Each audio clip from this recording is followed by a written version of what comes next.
Assalamualaikum warahmatullahi wabarakatuh. Alhamdulillahi rabbil alamin. Wa bihi nasta'inu ala umuri dunya waddin. Wassalatu wassalamu ala nabiyyina Muhammadin wa ala alihi wa ashabihi wa man tabi'ahum bi ihsanin ila yaumiddin. Qala Allah ta'ala fi kitabihil aziz, ya ayyuhalladzina amanu taqullaha haqqa tuqatih wa la tamutunna illa wa antum muslimun. Amma ba'd, fa inna asdaqal hadithi kitabullah wa khairal hadi hadi Muhammadin sallallahu alaihi wa ala alihi wasallam. Syarrul umuri muhdatsatuha, fa inna kulla muhdatsatin fi dini bid'ah wa kulla bid'atin dhalalah wa kulla dhalalatin finnar. Wa qala alaihi salatu wassalam, ittaqillaha haitsu ma kunt wa atbi'is sayyi'atal hasanata tamhuha wa khaliqin nasa bihulukin hasanin. Amma ba'd, ikhwani fiddin wa akhwati azzanallahu wa iyyakum jami'an. Alhamdulillah, kita bersyukur pada Allah Subhanahu wa taala yang telah memberikan kepada kita hidayatul Islam, yang telah memberikan kepada kita hidayatus sunnah, dan telah memberikan kepada kita juga nikmat-nikmat yang tak terhitung jumlahnya. Allah Subhanahu wa taala berfirman, wa in ta'uddu ni'matallahi la tuhsuha. Apabila kalian senantiasa menginginkan untuk menghitung-hitung nikmat Allah, maka tentu tidak akan pernah senantiasa bisa menghitungnya. Alhamdulillah, kalimat yang oleh Rasulullah sallallahu alaihi wasallam diajarkan agar kita bisa memenuhi timbangan-timbangan kebaikan kita. Dalam hadis yang dinukil oleh Imam An-Nawawi dalam kitabnya Riyadhus Shalihin, Nabi alaihi salatu wasallam pernah menyebutkan, walhamdulillahi tamla'ul mizan. Sesungguhnya kalimat hamdalah akan memenuhi senantiasa timbangan seorang hamba kelak di yaumul mizan. Oleh karena itu, kalau kita ingin kemudian senantiasa membayar nikmat-nikmat Allah yang tak terhitung jumlahnya dengan amal-amal soleh kita, mungkin tidak bisa. Tapi ada solusi dari Islam yang diajarkan oleh Nabi kita alaihi salatu wassalam dengan kita mengucapkan kalimat hamdalah, alhamdulillah. Ternyata kalimat tersebut tamla'ul mizan, akan memenuhi timbangan. Bahkan kita tahu bahwa Nabi sallallahu alaihi wasallam pernah menyebutkan kepada kita kalimatan khafifatani indal lisan thaqilatani fil mizan. Ada dua kalimat yang kemudian mudah diucapkan dengan lisan-lisan kita, namun kemudian begitu berat ketika kemudian berada di timbangan. Maka dua kalimat tersebut adalah subhanallah wa bihamdihi subhanallahil azim. Begitu banyak dalam Islam, jamaah sekalian yang dirahmati oleh Allah Subhanahu wa taala, diberikan kepada kita solusi-solusi dalam kemudian memperoleh kebaikan-kebaikan yang mungkin menurut kita tidak bisa kita lakukan. Menurut kita tidak sampai, tapi Allah Subhanahu wa taala memberikan kepada kita solusi agar kita sampai kepadanya. Berapa banyak hadis-hadis Nabi kita SAW yang hakikatnya memberikan kemudahan kepada kita, memberikan kepada kita semangat untuk kita tidak berputus asa. Sebagaimana contoh Rasul kita alaihi salatu wassalam pernah mengingatkan, la raqatan qoblal fajr khairu minad dunya wa ma fiha. Di saat kemudian mungkin hari ini kita ditimpa dengan berbagai macam kesulitan ekonomi, melihat orang punya mobil kita tidak punya, melihat orang bisa bangun rumah sedangkan kita tidak mampu, melihat orang gendeng istri dan anaknya sedangkan kita sendirian. Berbagai macam masalah-masalah hidup yang kemudian kita hadapi hari ini terkadang membuat hati kita bergetar, karena kemudian getaran hati ini bukan karena kemudian kita senang, tetapi mungkin putus asa menyambar-nyambar hidup kita. Kita mungkin melihat berbagai macam cita-cita kita tidak dikabulkan oleh Allah Subhanahu wa taala dari urusan-urusan dunia. Tetapi begitu kita mendengar hadis-hadis dari Nabi kita sallallahu alaihi wasallam yang kemudian menunjukkan kepada kita ada satu amalan yang mudah untuk kita kerjakan tapi kemudian lebih baik dari dunia dan seisinya. Kita mengerjakan sholat 2 rakaat sebelum subuh ternyata menjadi solusi ketika kemudian hari ini dunia kita tidak dapatkan, namun kemudian kita bisa melaksanakan sholat 2 rakaat dengan keyakinan, tidak apa-apa saya nggak dapat dunia, yang penting saya mendapatkan lebih baik dari dunia dan seisinya. Itulah orang-orang yang beriman, itulah orang-orang yang kemudian hari ini diingatkan oleh Nabi SAW. Masih banyak di dalam ajaran-ajaran Islam dan kemudian di dalam syariatnya yang akan membuat tenang dan tentram hati kita, walaupun mungkin di dunia ini kita tidak kemudian memiliki sebagaimana yang dimiliki oleh orang lain. Ikhwani fiddin, azinallahu wa iyyakum jami'an. Oleh karena itu, kalimat yang kemudian kita ucapkan pada malam hari ini adalah kalimat syukur, di mana kemudian kita harus tahu hiruk pikuk dunia yang kemudian hari ini kita lihat begitu luar biasa. Banyak orang yang tidak mengenal Allah, banyak orang yang tidak mengenal Nabinya Muhammad sallallahu alaihi wasallam, banyak orang yang tidak mengerti jalan menuju surga dan mana jalan yang menjerumuskan mereka ke dalam neraka. Allah kemudian berikan hari ini kepada kita, tak terkecuali yang kemudian ada di masjid ini. Bagi orang-orang yang kemudian ada sekarang di sini, bagi kita yang hari ini mendengarkan ceramah ini, mengenal Allah Jalla wa Ala, mengenal Nabinya sallallahu alaihi wasallam, dan mengenal agama Islam dengan dalil-dalilnya. Dan ini nikmat yang tidak bisa kemudian kita ukur dengan urusan-urusan dunia. Allah Subhanahu wa taala ketika memberikan iman Islam kepada kita, artinya Allah menginginkan kebaikan kepada kita. Allah Subhanahu wa taala berfirman, "Wa man yabtaghi ghairal islami dinan fala yuqbala minhu wa huwa fil akhirati minal khasirin." Ketika kemudian ada orang yang beragama selain agama Islam, dalam konteks, dalam perspektif Allah Subhanahu wa taala di dalam Al-Qur'an, Allah tegaskan fala yuqbala minhu, maka Allah tidak akan menerima darinya satupun kebaikan. Walaupun kita tahu banyak orang-orang di luar Islam, mereka berbuat baik, mereka melakukan kebaikan-kebaikan, mereka baik hati, mereka peduli, mereka menolong sesama, tetapi kemudian Allah tegaskan dalam Al-Quran, fala yuqbala minhu, Allah tidak akan pernah menerima darinya, wa huwa fil akhirati minal khasirin, dan kelak mereka akan mendapatkan kemudian kerugian yang sangat besar. Kenapa? Karena mereka tidak memeluk agama Islam. Oleh karena itu hari ini, kalaupun harus kita sadari kita tidak termasuk orang terkaya di dunia, tidak juga termasuk orang yang paling sehat di dunia, juga tidak termasuk orang yang paling ganteng ataupun paling cantik di dunia. Ketahuilah, ketika kita memiliki nikmat iman dan Islam, itu adalah nikmat terbesar yang Allah Subhanahu wa taala anugerahkan kepada kita. Salawat dan salam mudah-mudahan tetap tercurah dan terlimpahkan pada baginda Nabi besar, Nabi agung, Nabi Muhammad sallallahu alaihi wasallam, kepada keluarganya, kepada sahabat-sahabatnya, kepada istri-istri beliau, dan mudah-mudahan merambah kepada kita semua selaku umat Nabi Muhammad sallallahu alaihi wa ala alihi wasallam. Ikhwani fiddin, azinallahu wa iyyakum jami'an. Malam ini insyaallah taala kita akan bersama seorang sahabat yang wafatnya beliau membuat arsy-Nya Allah Subhanahu wa taala bergetar, yaitu sahabat yang bernama Sa'ad bin Mu'adz. Sa'ad bin Mu'adz radhiyallahu taala anhu adalah pemuka orang-orang Madinah, tepatnya suku Aus. Kita tahu di Madinah ada dua suku besar yang kita kenal dengan Aus dan Khazraj. Suku Aus, pemukanya adalah Sa'ad bin Mu'adz radhiyallahu taala anhu. Beliau radhiyallahu taala anhu masuk Islam sebelum Rasulullah SAW sampai ke Madinah untuk hijrah. Artinya beliau disebutkan dalam sejarah masuk Islamnya Sa'ad bin Mu'adz 1 tahun sebelum hijrahnya Nabi kita SAW. Pertanyaannya adalah, kenapa Sa'ad bin Mu'adz sudah masuk Islam sedangkan Rasulullah belum berdakwah? Maka jawabannya disinilah diterangkan oleh para ulama, bahwa Rasulullah SAW di antara metodologi dakwah beliau terkadang mengutus sahabat-sahabatnya untuk didelegasikan sebagai dai ataupun guru yang kemudian mengajarkan kepada umat, mengajarkan Islam ke daerah-daerah yang diinginkan oleh Rasulullah sallallahu alaihi wasallam. Kita tahu dalam sejarah Rasulullah SAW punya anak muda yang luar biasa bernama Mus'ab bin Umair. Sebelum kita cerita tentang Sa'ad bin Mu'adz, maka sedikit kita singgung tentang Mus'ab bin Umair radhiyallahu ta'ala anhu.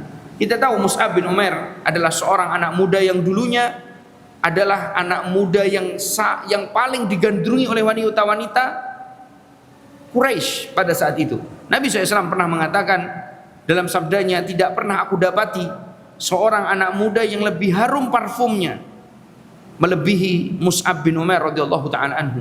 Dan kita tahu bahwa tanda kayanya seseorang dan status sosial seseorang pada saat itu adalah ketika mereka memiliki parfum yang harumnya dicium oleh orang-orang di sekitarnya.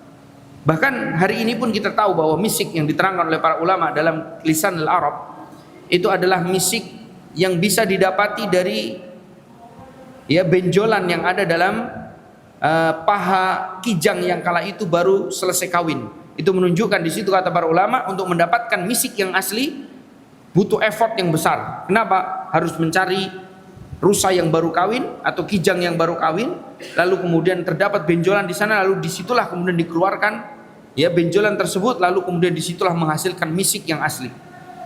Nah, oleh karena itu misik yang asli mungkin 1 mili bisa nilainya jutaan rupiah. 1 mili itu bisa nilainya jutaan rupiah. Menunjukkan bahwasanya orang yang kemudian memakai misik asli di zaman tersebut hanya mereka orang-orang kaya. Nah, Mus'ab bin Umair dulu ketika belum masuk Islam adalah anak muda yang kemudian dikenal sebagai orang yang parfumnya wangi dan harum, menunjukkan bahwa dia adalah anak bangsawan. Tapi begitu Rasulullah SAW berdakwah, ternyata Mus'ab bin Umair tertarik pada Islam, sehingga beliau pun masuk Islam di awal-awal Rasulullah SAW berdakwah di kota Mekah. Bahkan ketika Rasulullah SAW masih berdakwah di rumah Darul Arqam ibn Abil Arqam, menunjukkan bahwasanya Mus'ab bin Umair adalah as-sabiqunal awwalun. Beliau adalah orang-orang pertama kali yang masuk Islam dari kalangan anak-anak muda. Begitu beliau belajar bersama Rasul kita alaihi salatu wassalam, dan kemudian akhirnya diketahui oleh keluarganya, akhirnya Mus'ab bin Umair pun diusir sampai kemudian disabotase, bahkan tidak lagi dianggap sebagai keluarga mereka dari keluarga besarnya Mus'ab bin Umair radhiyallahu ta'ala anhu.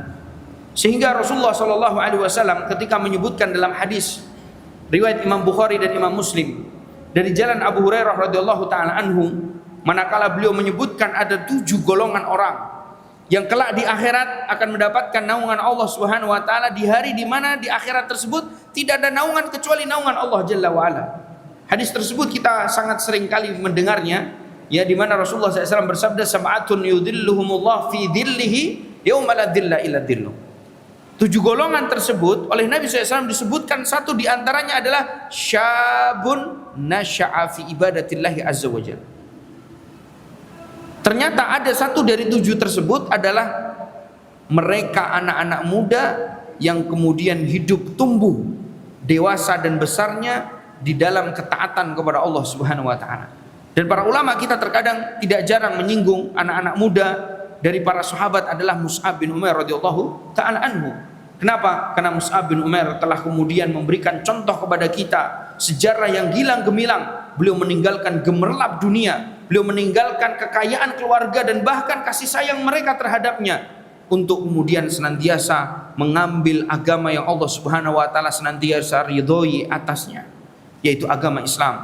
Oleh karena itu ikhwani fiddin azinallahu wa iyyakum jami'an, tentu kita tidak bisa pungkiri bahwa kemudian di usia-usia muda sebagian anak-anak kita itu sangatlah senantiasa kita harapkan untuk mereka menjadi panglima-panglima dari dakwah-dakwah di jalan Allah Subhanahu wa taala. Kenapa? Karena yang pertama karena mereka sangat mudah untuk menghafal, mereka sangat mudah untuk kemudian memiliki fisik yang cukup untuk berdakwah di jalan Allah, mengingat bahwa dakwah itu tidaklah mudah, dakwah itu butuh kemudian effort, dakwah itu butuh tenaga fisik, pikiran yang tajam, dan kemudian tentunya kekuatan pikiran dan kesabaran. Maka dari itu ya ikhwani fiddin azinallahu wa iyyakum jami'an, ketika kemudian Allah memilih Mus'ab bin Umair untuk menjadi dai pertama yang diutus oleh Rasul kita alaihi salatu wasallam ke Madinah, itu tidak bisa kita pungkiri adalah contoh bagi kita untuk paling tidak hari ini kita mulai melihat anak dan cucu kita paling tidak bisa mengikuti jejak dari Mus'ab bin Umair radhiyallahu taala anhu. Jangan sampai ada di antara kita yang sudah kadung tua,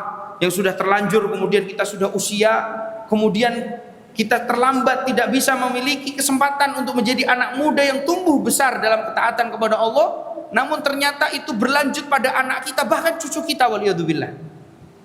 Sebagian kita kadang mengatakan, Ustadz saya sudah kadung tua, mungkin kesempatan satu dari 7 golongan itu syabun nasya'a fi ibadatillahi azza wa jalla tidak lagi aku bisa memiliki, ya. Tapi kadang-kadang upaya kita sebagai orang yang sudah kadung terlambat tidak mengupayakan anaknya untuk bisa menjadi penerus para anak-anak muda di zaman Rasul kita alaihi salatu wassalam. Bahkan itu berlanjut pada cucu-cucunya, waliyadzubillah. Oleh karena itu sekarang ingin saya sampaikan kepada siapapun yang hadir, ketika kemudian hari ini masih kita miliki anak-anak atau minimalnya cucu, usahakan agar mereka bisa menjadi penerus para sahabat muda yang telah menorehkan sejarah hidup mereka sebagai orang-orang yang punya potensi kelak di akhirat mendapatkan kemudian naungan Allah di hari di mana tidak ada naungan kecuali naungan dari Allah Subhanahu wa taala. Ikhwani fiddin azinallahu wa iyyakum jami'an. Akhirnya Rasulullah SAW ketika melihat Mus'ab bin Umair, sosok anak muda yang luar biasa, maka beliau adalah salah satu contoh di mana kemudian Rasulullah mengutus seorang dai pertama dalam Islam untuk berdakwah di jalan Allah Subhanahu wa taala. Salah satu di antaranya yang diutus pertama kali adalah Mus'ab bin Umair. Nah, maka dari itu dari sejarah yang disebutkan oleh para ulama kita, Mus'ab bin Umair ini dakwah ke kota Yathrib atau kita kenal hari ini kota Madinah. Yang di sana ada dua kabilah besar namanya Aus dan Khazraj. Kita tahu disebutkan oleh para ulama di kota Madinah itu bapak-bapak, ikhwani fiddin azinallahu wa iyyakum jami'an, itu dikenal sebagai orang-orang yang masih menganut paham kesyirikan. Karena kebanyakan mereka bukanlah orang-orang yang mengenal Yahudi ataupun Nasrani. Walaupun sejarah mengatakan bahwa orang-orang Madinah kala itu tinggal bersama orang-orang Yahudi. Ya, bahkan disebutkan dalam sejarah Yahudi yang kemudian tinggal di sana ada 3 kabilah besar. Yang pertama adalah Bani Quraidah, yang kedua adalah Bani Nadir, dan yang ketiga adalah Bani Qainuqa. Ada 3 kabilah tersebut yang tinggal di Madinah.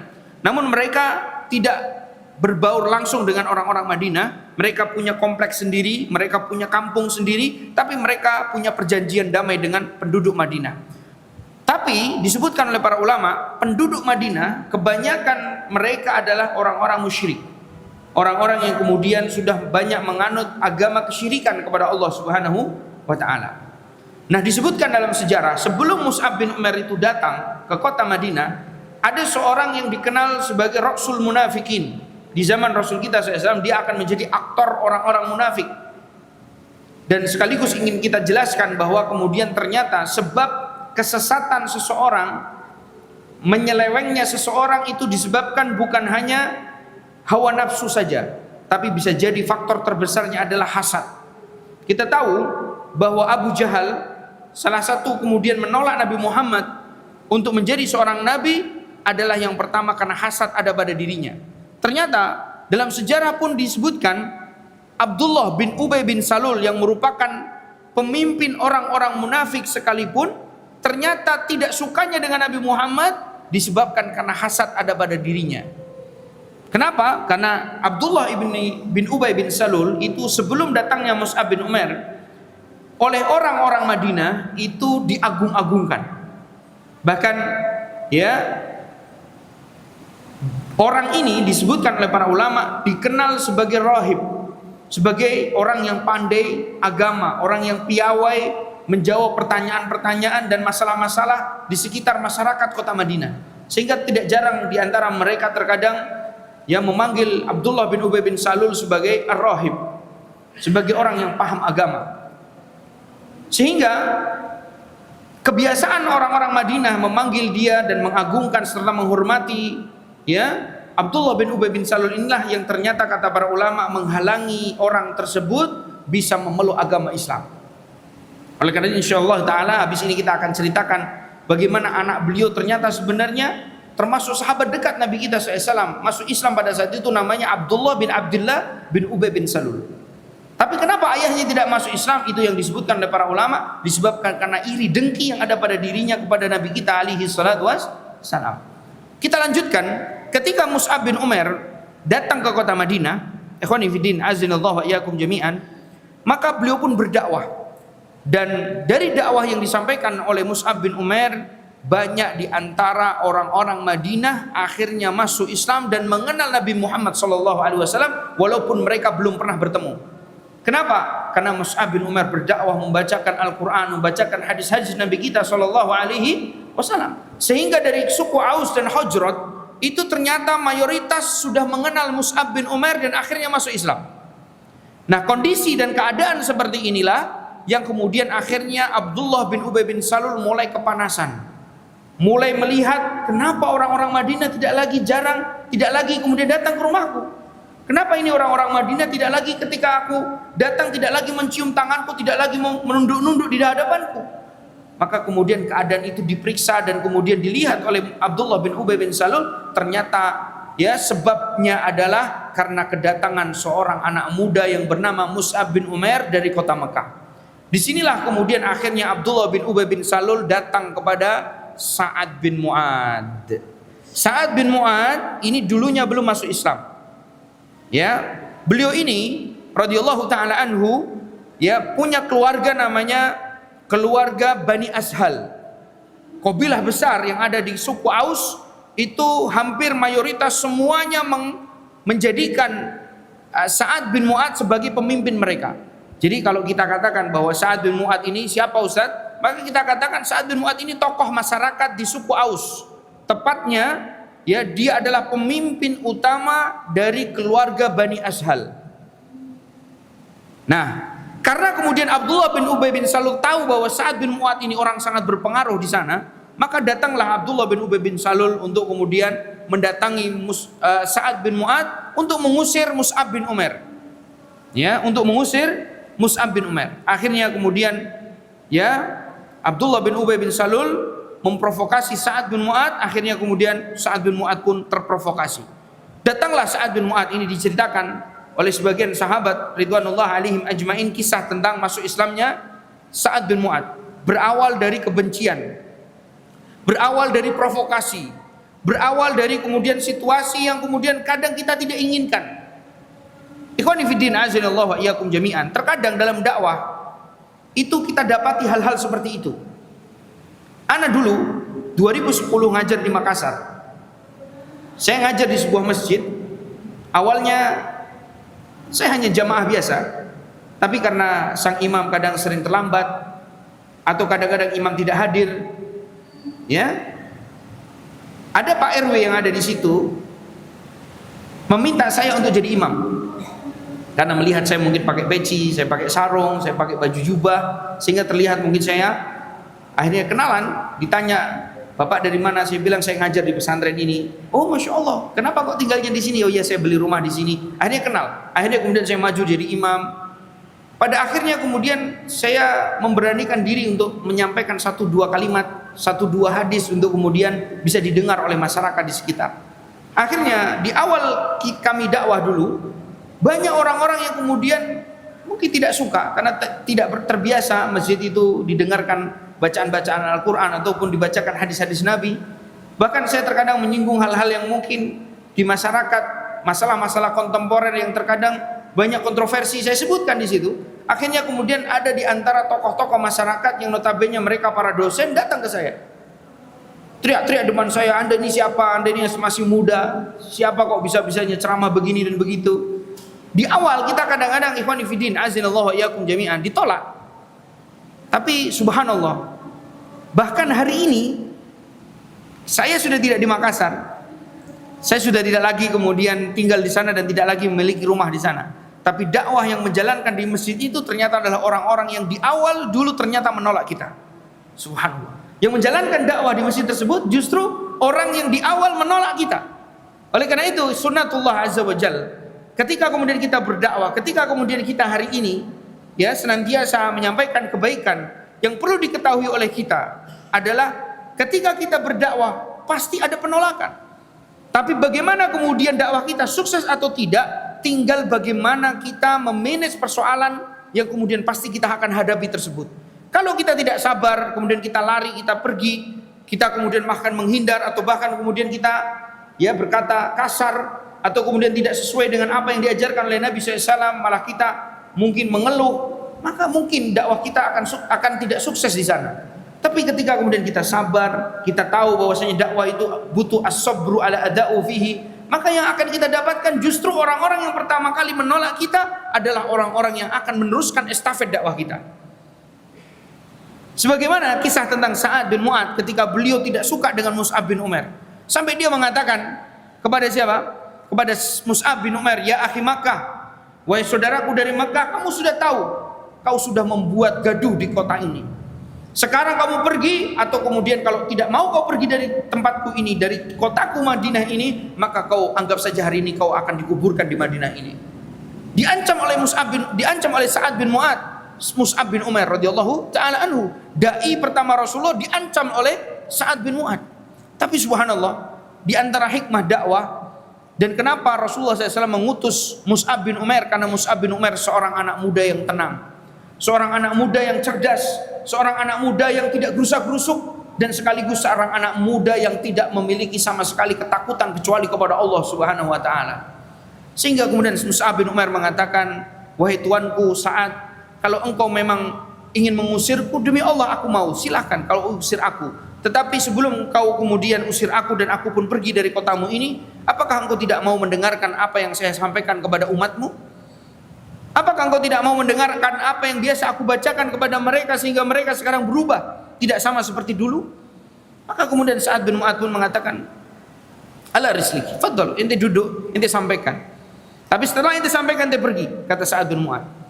Dan sekaligus ini menunjukkan bahwasanya orang-orang yang bijak itu biasanya masih mau mendengarkan kata-kata kita.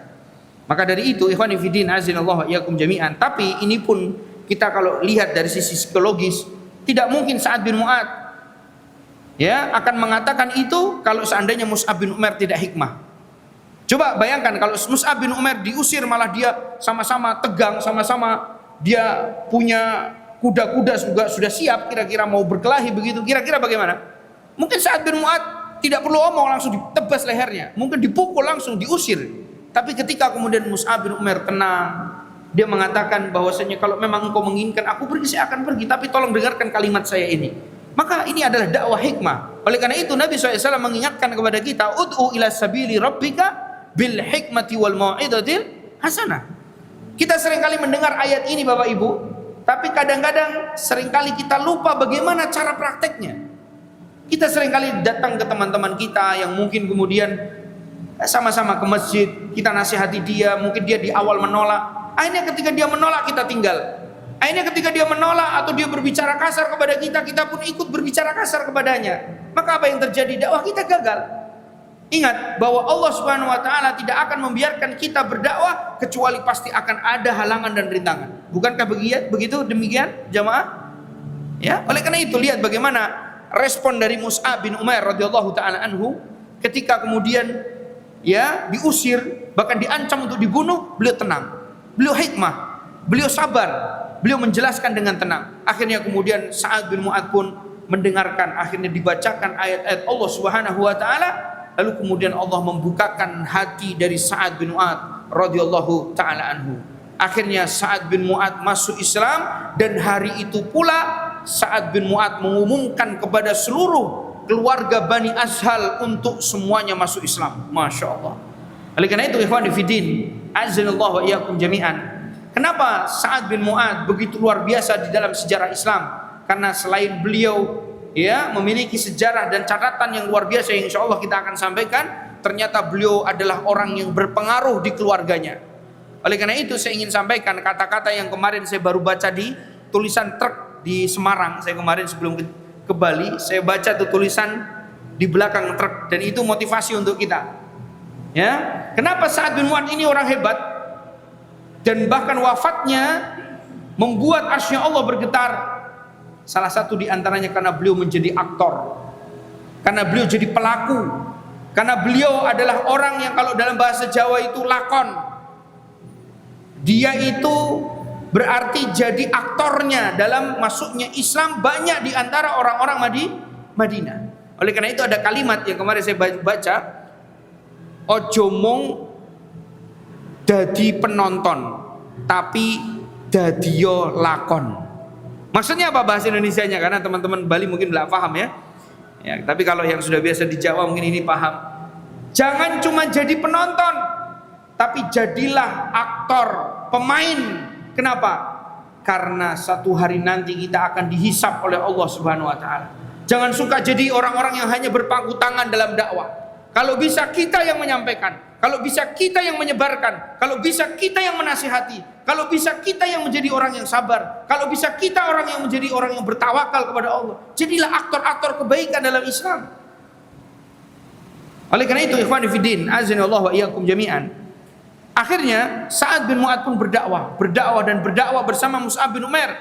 Makanya tidak jarang dan tidak heran ketika Rasulullah SAW 1 tahun setelahnya datang ke kota Madinah, apa yang terjadi di kota Madinah? Hampir semuanya penduduk Madinah nyambut datangnya Nabi Muhammad SAW. Itu atas jasa siapa? Salah satunya adalah Sa'ad bin Mu'adz, dan gurunya atau orang yang mendakwahinya adalah Mus'ab bin Umair radhiyallahu taala anhuma. Makanya kalau kita dengar cerita tentang Nabi Muhammad SAW datang ke kota Madinah, walaupun ada riwayat yang menyebutkan bahwa mereka menyambut rebana, itu adalah riwayat yang lemah, tapi kita tahu bahwa umumnya masyarakat Indonesia tahu bahwa Rasulullah SAW datang ke Madinah, ya, disambut oleh para sahabat dengan rebana, ya kan, dengan kalimat Tala'al badru alaina min saniyatil wada'. Itu kan kalimat yang kita sering dengar dulu masa kecil, ya.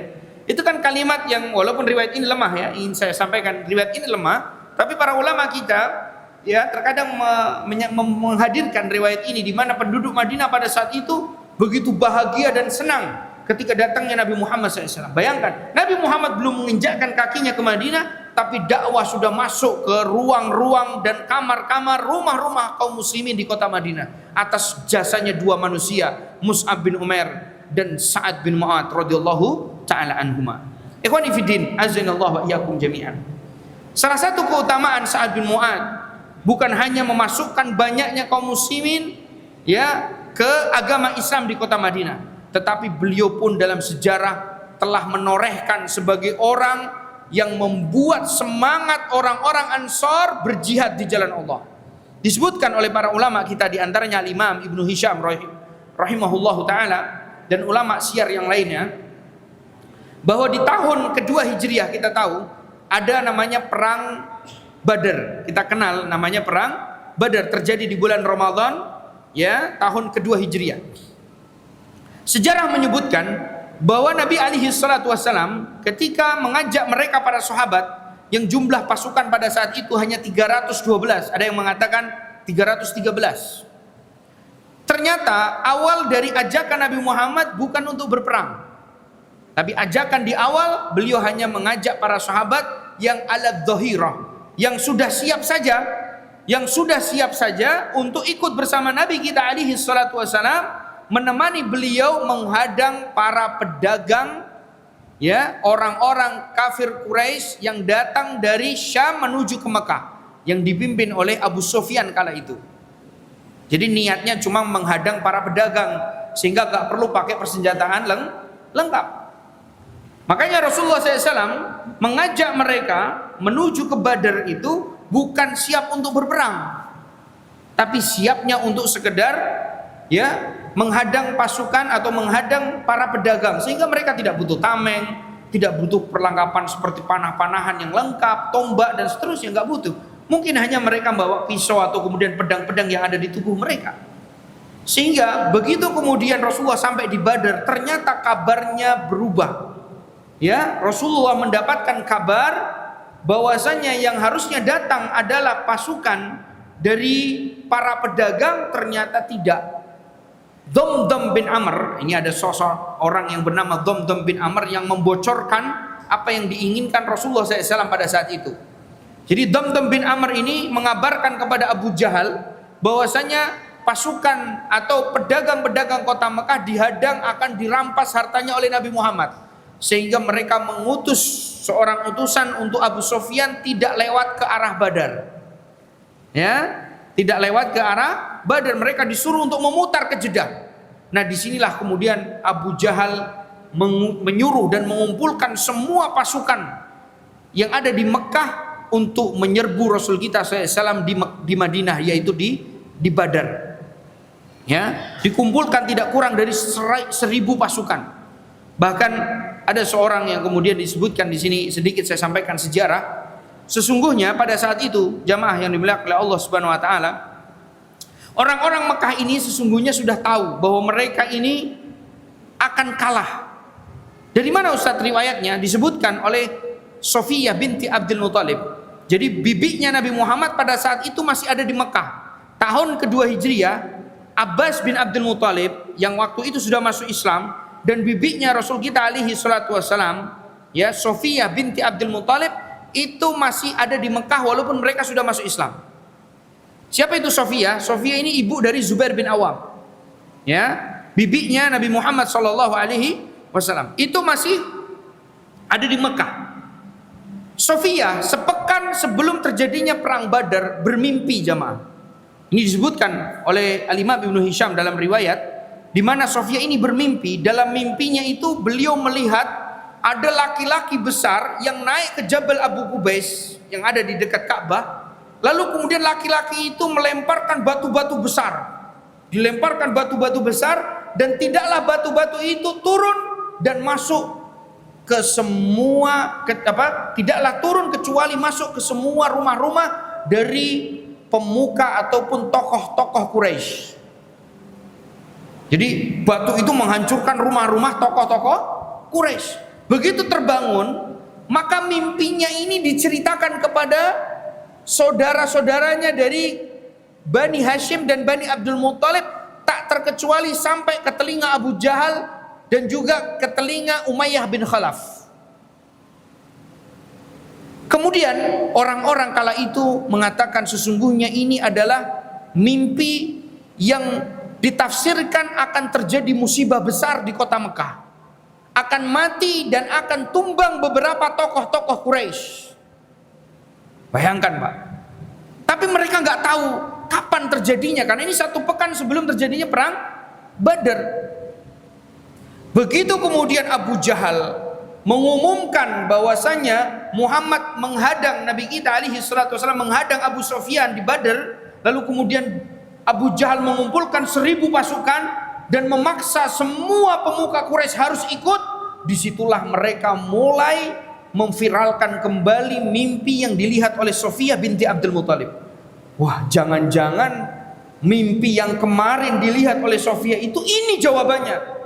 Mungkin kita akan mati di perang ini, kata mereka orang-orang kafir Quraisy. Tak terkecuali Ubay bin Khalaf, tak terkecuali Umayyah bin Khalaf, itu sudah mundur Pak.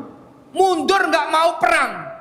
Antum bayangkan, dulu Ubay itu berceramah. Dia berkata kepada orang-orang Quraisy, ya, kata Ubay, wallahi ya ma'syaru Quraisy, demi Allah wahai orang-orang Quraisy, kita tahu kita ini masih saudara dengan Muhammad bin Abdullah.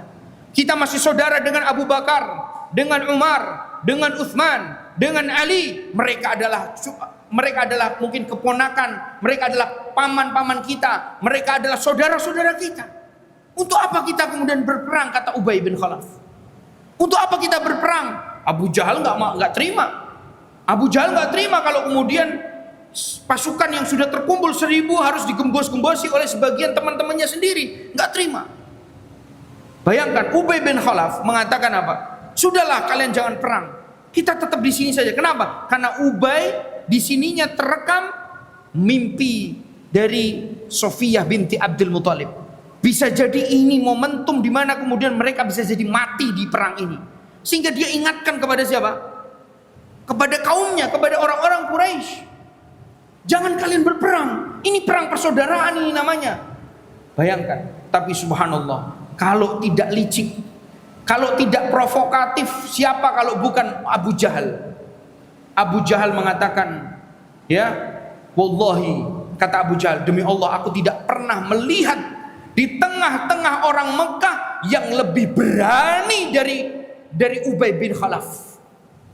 Tidak ada satupun di antara kita yang lebih memiliki keberanian di kota Mekah ini kecuali lebih daripada siapa? Ubay bin Khalaf. Tapi hari ini tidak pernah aku melihat orang yang lebih penakut dari Ubay bin Khalaf, kata dia. Bayangkan Pak, dipuji dulu, habis itu dijatuhin Pak. Ini salah satu metodologi provokator nih Pak ya. Bayangkan, Abu Jahal mengatakan apa? Aku tidak pernah melihat ada orang yang lebih berani dari Ubay bin Khalaf, ya, lebih dari Ubay bin Khalaf. Tapi hari ini dia orang yang sangat penakut, kata dia. Nggak apa-apa, Ubay bin Khalaf nggak usah ikut, nggak apa-apa. Biarkan kita pergi, kata dia. Maka subhanallah, Pak, tahu apa yang dikatakan oleh Ubay bin Khalaf? Demi Allah ya Abu Jahal, waihaka ya Abu Jahal, waihaka ya Abul Hakam, kata dia. Celaka engkau wahai Abul Hakam. Oke, kalau gitu siapa nanti akan kita lihat, siapa di antara engkau dan aku yang lebih berani. Bayangkan Pak, yang tadinya sudah ngasih nasihat gak usah pergi perang, akhirnya dia yang paling depan Pak. Gara-gara apa? Gara-gara diprovokasi. Makanya Pak, selain kita itu jadi orang benar, jadi orang yang kemudian senantiasa berada di atas kebenaran, kita juga harus senantiasa meminta tolong kepada Allah untuk diberikan istiqomah. Kenapa? Karena istiqomah itu tidak gampang. Bisa jadi Allah uji kita. Kita hari ini kemudian mungkin kuat untuk mengatakan ayo ngaji karena kita itu butuh ngaji. Tapi bisa jadi yang futur nanti besok kita sendiri. Bisa jadi kemudian hari ini saya ceramah kepada panjenengan, kepada antum, tapi bisa jadi besok saya mengalami futur waliyadzubillah. Oleh karena itu setiap hari kita harus minta tolong kepada Allah Subhanahu wa ta'ala. Kita ingat doa Nabi SAW, Allahumma ya muqallibal qulub tsabbit qulubana ala dinik, wa ya musarrifal qulub sarrif qulubana ala ta'atik. Wahai zat yang membolak-bolakan hati, tetapkanlah hati kami di atas agamamu, dan tetapkanlah hati kami di atas ketaatan kepadamu. Kenapa? Karena bisa jadi hati ini lemah Bapak Ibu. Kita hari ini kuat, besok belum tentu. Bayangkan, bahkan Nabi SAW mengatakan pagi hari dia Islam, malam hari dia sudah berubah menjadi orang kafir. Malam ini kita Islam, besok bisa jadi kita menjadi orang kafir. Begitulah inna qulubal insan baina usbu'aihi min asabi'ir rahman. Karena hati itu berada di antara dua jari, di antara jari-jari Allah Subhanahu wa ta'ala. Maka kemudian apa? Ubay bin Khalaf pun akhirnya kemudian termasuk orang yang nantinya akan tumbang dan mati di perang Badar. Ada lagi tokoh orang Quraisy yang dia sudah mendengar mimpinya Sofiyah binti Abdul Muthalib, ya, yaitu Umayyah bin Khalaf, tuannya Bilal bin Rabah dulu, yang menyiksa Bilal bin Rabah. Dia sudah tidak berani untuk keluar rumah, dia kunci rumahnya. Lalu kemudian Abu Jahal tahu bahwa sesungguhnya Umayyah bin Khalaf tidak ikut perang. Maka dia pulang ke rumahnya dan ambil baju istrinya. Lalu kemudian baju istrinya itu diumumkan bahwa baju ini akan aku hadiahkan kepada Umayyah bin Khalaf. Kemudian Umayyah bin Khalaf ditarik dengan paksa keluar rumah dan kemudian dipaksa untuk pakai baju wanita kala itu. Dan disitulah Umayyah bin Khalaf akhirnya malu dan kemudian ikut perang dan akhirnya kemudian nanti mati dibunuh oleh Bilal bin Rabah. Ikhwani fiddin azinallahu wa iyyakum jami'an. Nah, ketika kemudian Abu Jahal ini sudah berhasil memprovokasi dan membawa tidak kurang dari 1000 pasukan, maka Nabi Muhammad menerima kabar tersebut. Waduh, ini harusnya 300 orang hanya melawan mungkin 100 orang pedagang, loh yang datang kok malah 1000. Disinilah Rasulullah SAW akhirnya mengajak para sahabat untuk apa? Bermusyawarah. Abu Bakar As-Siddiq radhiyallahu taala anhu, Umar bin Khattab, Utsman bin Affan, Ali bin Abi Thalib dan para sahabat Muhajirin yang jumlahnya kala itu 88 sahabat, semuanya ikut bersama Rasulullah untuk bermusyawarah, tak terkecuali para pemuka orang-orang Madinah, salah satunya adalah Sa'ad bin Mu'adz. Diajaklah mereka untuk bermusyawarah bersama Rasul kita SAW, menentukan mau maju tetap melawan 1000 pasukan atau mundur. Nah, musyawarah ini disebutkan oleh Abu Hurairah dalam riwayat yang sahih. Beliau pernah mengatakan, "Ma ra'aitu rajulan aktsaru masyiratan min Rasulillah sallallahu alaihi wasallam." Aku tidak pernah mendapati ada orang yang lebih mencintai untuk mengajak musyawarah murid-muridnya, anggotanya atau pasukannya melebihi Nabi Muhammad sallallahu alaihi wasallam. Makanya Rasulullah SAW meminta pada para sahabat, ayo tunjukkan kepadaku usulan kalian. Ketika Rasulullah mengatakan kita ini cuma 300 orang, melawannya akan 1000. Subhanallah. Mundur atau maju? Ini pertanyaan yang berat bagi mereka para sahabat. Maju nggak cukup pasukan, mundur juga nanti bisa jadi malah mundur dari peperangan. Sehingga Rasulullah SAW mengajak para sahabat untuk memutuskan bersama. Maka muncullah Abu Bakar As-Siddiq seraya mengatakan, ya Rasulullah, imdi bima amarakallah. Wahai Nabi, jalan saja sudah. Apa yang Allah perintahkan kepadamu, ayo kita jalan, kata Abu Bakar As-Siddiq. Demi Allah kita akan bersamamu wahai Nabi. Umar bin Khattab menguatkan sahabat yang dekatnya yaitu Abu Bakar As-Siddiq. Umar bin Khattab mengatakan, imdi ya Rasulullah, jalan wahai Rasulullah. Ali bin Abi Thalib, Utsman bin Affan dan seluruh sahabat Muhajirin semua bersepakat maju. Kenapa? Karena di benak mereka ada sejarah. Pak, sejarah itu kadang-kadang memang butuh, Pak. Rekam jejak itu butuh. Memori itu butuh kita sebagai seorang mukmin. Makanya mengingat-ingat kebaikan orang tua itu butuh bagi kita. Untuk kita lebih semangat birrul walidain, mengingat bagaimana beratnya melahirkan. Untuk kemudian kita bisa kuat birrul walidain, mengingat betapa ayah kita, ibu kita dulu ngomong kita, gendong kita, ngurusi kita ketika sakit, nyuapin kita walaupun kita tidak mau, kita lari dikejar, kita sabar, mereka sabar menghadapi kita. Itu harus diingat. Kenapa? Karena terkadang ingatan sejarah itu akan menguatkan keimanan kita. Sama kekuatan jihad, kekuatan semangat untuk berjuang, itu kadang-kadang tidak bisa dilepaskan dengan memori mereka para sahabat tentang betapa kejamnya mereka orang-orang Quraisy ya terhadap Nabi-Nya Muhammad sallallahu alaihi wasallam. Mereka tahu betul bagaimana kejelekan, keburukan dan kebiadaban orang-orang musyrikin Quraisy kepada Nabi Muhammad sallallahu alaihi wasallam. Sehingga kemudian mereka para sahabat Muhajirin mengatakan, "Imdi bima amarakallah." Soalnya jalan sudah. Ini sudah habis-habisan kita, kata mereka para sahabat. Tapi Nabi Muhammad kan tahu 313 orang itu kan yang sudah tahu memori itu kan cuma 88 orang, Pak. Berarti ada lebih dari 200 orang nggak tahu apa-apa. Betul nggak? Sa'ad bin Mu'adz pernah ketemu Abu Jahal? Sahabat-sahabat Ansor pernah ketemu dengan musuh-musuh Islam di Mekah? Tidak pernah, hanya mendengar saja. Maka mereka tidak punya bayangan sejahat apa mereka kecuali dari kabar-kabar yang sampai pada mereka. Mereka belum pernah melihat langsung bagaimana kekejaman mereka kepada Nabi Muhammad. Sehingga kemudian Rasulullah tetap menunggu dan menunggu. Sampai kemudian Sa'ad bin Mu'adz, orang yang peka. Inilah lakon nih. Kalau orang Jawa bilang apa? Lakon, Pak. Kalau lakon belum ngomong ya belum jalan, Pak. Kalau aktornya belum bicara maka belum jalan. Betul, Rasulullah SAW terus meminta kepada para sahabat, ayo usulkan.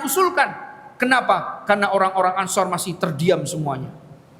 Begitu kemudian Sa'ad bin Mu'adz melihat Rasulullah terus berkata demikian, maka beliau pun mengatakan, ya Rasulullah, ka'annaka turiduna. Wahai Nabi, apakah engkau menginginkan kami orang-orang Ansor yang bicara? Kok sahabat-sahabatmu Abu Bakar, Umar, Utsman, Ali berbicara, engkau tetap diam? Engkau tetap terus bertanya kepada kami. Apakah kami yang harus berbicara? Kemudian Rasulullah mengatakan, ajal, iya, aku pengen engkau yang bicara wahai Sa'ad. Subhanallah. Maka kemudian Sa'ad bin Mu'adz pun berkata kepada Rasul kita alaihi salatu wassalam, ya Rasulullah, wallahi imdi bima amarakallah. Wahai Nabi, demi Allah aku pun akan mengatakan, pergi wahai Rasul dengan apa yang Allah Subhanahu wa taala perintahkan atasmu. Wallahi lanaqulu maqalu haula'i bani Israil Musa. Demi Allah, aku tidak akan pernah senantiasa mengucapkan kalimat yang dulu pernah diucapkan oleh orang-orang Bani Israel kepada Nabi Musa.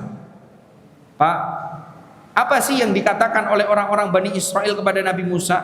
Al-Quran menyebutkan, Allah menceritakan dulu. Jadi orang-orang Bani Israel itu punya nabi namanya Nabi Musa. Masya Allah, nabi yang kuat membela kaumnya, yaitu Bani Israel. Kenapa? Karena orang-orang Bani Israel pada saat itu didolimi sama bangsa Kipti. Bangsanya siapa? Bangsanya Fir'aun. Orang-orang Fir'aun kalau melihat Bani Israel itu budak-budak semua. Mereka laki-lakinya dibunuh, perempuannya dibiarin, dijadikan budak, dianiaya, didolimi setiap hari. Tapi begitu datang Nabi Musa membela mereka. Antum tahu, Nabi Musa sudah membela mati-matian, Nabi Musa menolong mereka. Begitu mereka diajak perang, begitu mereka diajak untuk berjihad, mereka ngomong apa? Wahai Musa, kamu kan tadi janji Allah akan menolong nabinya Musa alaihi salatu wassalam. Lah kalau sudah memang mau ditolong, ya sudah, idhab anta wa rabbuka faqatila inna hahuna qaidun. Kalau memang kamu sudah mau ditolong, sudah kamu berangkat saja sama Allah. Kita kan orang-orang lemah, kita di sini saja nunggu. Kurang ajar, Pak. Ini orang nggak punya jiwa juang, nggak punya semangat berjihad sama sekali. Padahal mereka dibela oleh Nabi Musa alaihi salatu wassalam. Kelakuan Bani Israel ini Allah ceritakan agar kita tidak seperti mereka. Makanya saya tadi ngomong, jangan cuma jadi penonton, jadilah aktor. Ojo mung dadi penonton tapi lah dadi lakon. Maksudnya apa? Kita itu ketika kemudian kita melihat orang-orang puasa, puasa. Ketika kita melihat orang sholat, sholat. Warka'u ma'ar raki'in. Wasjudu lillahi wa'budun. Kita harus kemudian punya pandangan di mana kemudian kita bisa meraih surga dengan upaya kita. Makanya Sa'ad bin Mu'adz mengatakan, kami demi Allah tidak akan mengatakan kalimat itu. Tetapi wahai Nabi, idhab anta wa rabbuka faqatila inna ma'akuma muqatilun. Pergilah engkau wahai Nabi Muhammad bersama Allah untuk berperang, dan kami semua orang-orang Ansar dan Muhajirin akan berperang bersamamu wahai Nabi Muhammad sallallahu alaihi wasallam. Makanya Nabi Muhammad yang tadinya duduk langsung berdiri, dan beliau mengatakan siru wa absiru, ayo kita jalan, berikan kabar gembira bagi kalian bahwa kalian akan diberikan kemenangan oleh Allah Subhanahu wa taala. Subhanallah. Seorang tokoh yang bernama Sa'ad bin Mu'adz yang membuat para sahabat kala itu, orang-orang Ansar akhirnya semangat. Orang-orang Ansar tahu bahwasanya mereka masuk Islam bukan untuk berpangku tangan. Mereka tahu masuk Islamnya mereka bukan untuk kemudian membiarkan mereka hanya menjadi penonton, tapi untuk menjadi pelaku, menjadi aktor, menjadi orang-orang yang kemudian berjuang di jalan Allah Subhanahu wa taala. Ikhwani fiddin, azanallahu wa iyyakum jami'an. Bukan hanya itu. Ini kisah terakhir tentang Sa'ad bin Mu'adz. Ternyata Sa'ad bin Mu'adz ya disebutkan di tahun ketiga Hijriah pernah dikunjungi oleh seorang Yahudi yang merupakan sahabat dekatnya. Sa'ad bin Mu'adz punya sahabat dekat namanya Amr dari Bani Azhal yang dia menganut agama Yahudi. Dekat sekali dengan Sa'ad bin Mu'adz. Di hari di mana Rasulullah SAW mengajak para sahabat untuk perang Uhud, maka Amr dari Bani Azhal ini datang ke rumahnya Sa'ad bin Mu'adz, bertanya kepada istrinya, "Loh, Madinah kok sepi?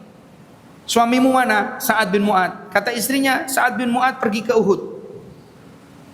Untuk apa pergi ke Uhud? Dia sedang menghadang pasukan musyrikin Quraisy dan Ahzab, ya, untuk menyerang Madinah, dihadang di sana. Oh, kalau begitu saya akan ketemu dengan suamimu, saya ke sana, saya susul, kata Amr dari Bani Azhal. Kemudian Amr ini datang ke Jabal Uhud, dan di sana kemudian dia mencari Sa'ad bin Mu'adz. Ketemulah dengan sahabat dekatnya Sa'ad bin Mu'adz. Begitu kemudian disebutkan beliau bertemu dengan Amr dari Bani Azhal, orang Yahudi ini. Akhirnya aslama Amr. Akhirnya Amr dari Bani Azhal ini masuk Islam, Pak. Masuk Islam. Makanya saya ingin sampaikan, kenapa kita hari ini butuh menjalin circle dan pertemanan dengan teman-teman yang baik.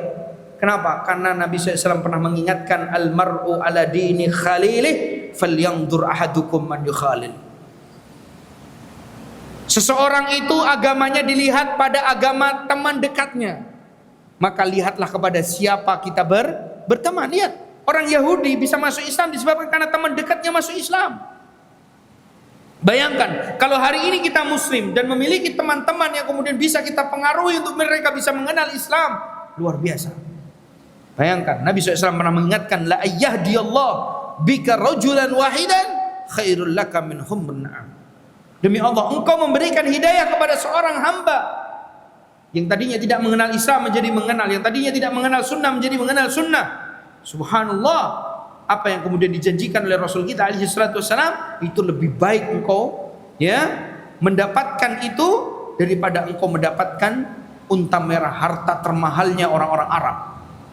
Oleh karena itu bersemangatlah antum kita semua untuk berdakwah, teman-teman, untuk bicara. Bahkan sebelum kita meninggal, minimalnya kita pernah memberikan nasihat tulisan yang lembut kepada teman-teman, mungkin teman SD kita, teman SMP, SMA, bahkan teman kuliah dan kerja kita. Sampaikan kepada mereka, demi Allah, waktu ini sudah berjalan begitu lama. Saya kenal dengan engkau namanya Fulan, kau tinggal di sini. Saya tidak tahu bagaimana kabar engkau sekarang. Semoga Allah memperbaiki engkau dan seterusnya. Sekarang demi Allah aku mengenal manhaj yang benar ini, sunnah Nabi kita SAW, Islam yang luar biasa ini. Masuklah ke dalam Islam. Minimal kita sampaikan itu kepada teman-teman kita, Pak.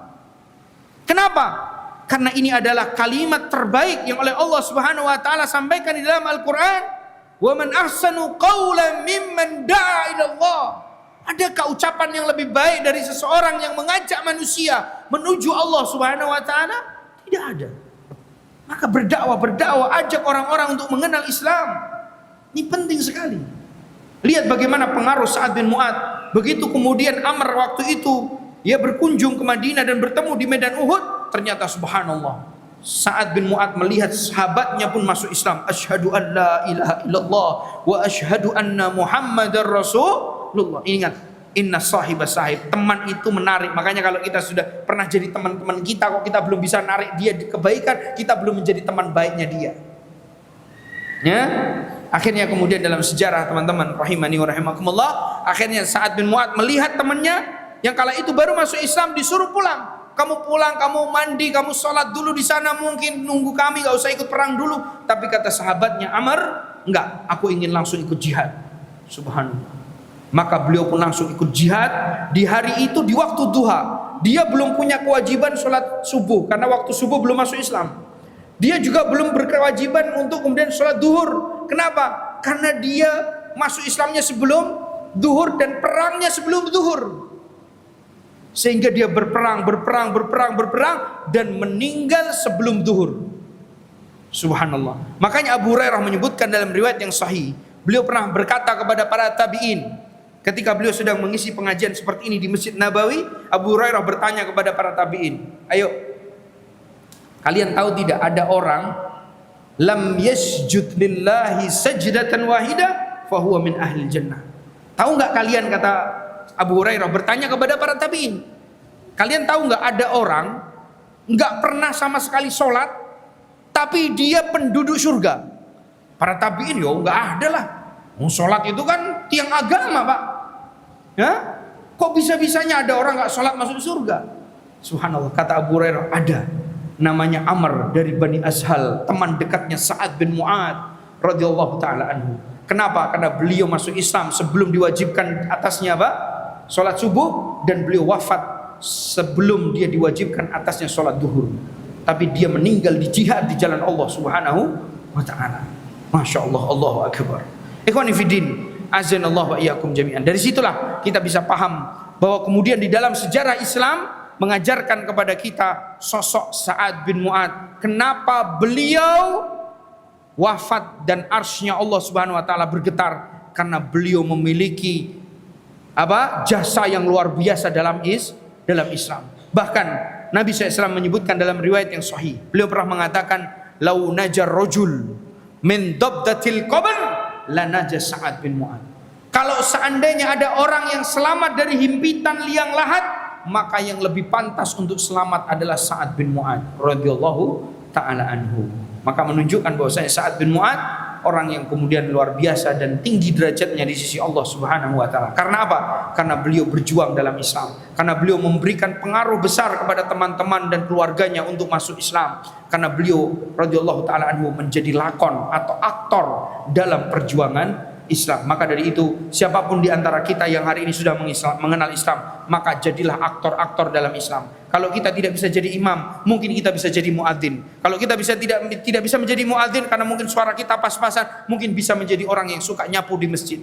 Kalau mungkin kita tidak bisa kemudian nyapu di masjid, minimalnya kita termasuk orang yang suka nge-share jadwal-jadwal pengajian. Jadilah aktor-aktor kebaikan untuk kemudian kita bisa meraih kebaikan kelak di sisi Allah Subhanahu wa taala. Mudah-mudahan yang singkat dari nasihat ini bermanfaat bagi kita semua. Kita akhiri dengan doa kafaratul majlis. Subhanakallah bihamdika asyhadu an la ilaha illa anta astaghfiruka wa atubu ilaik.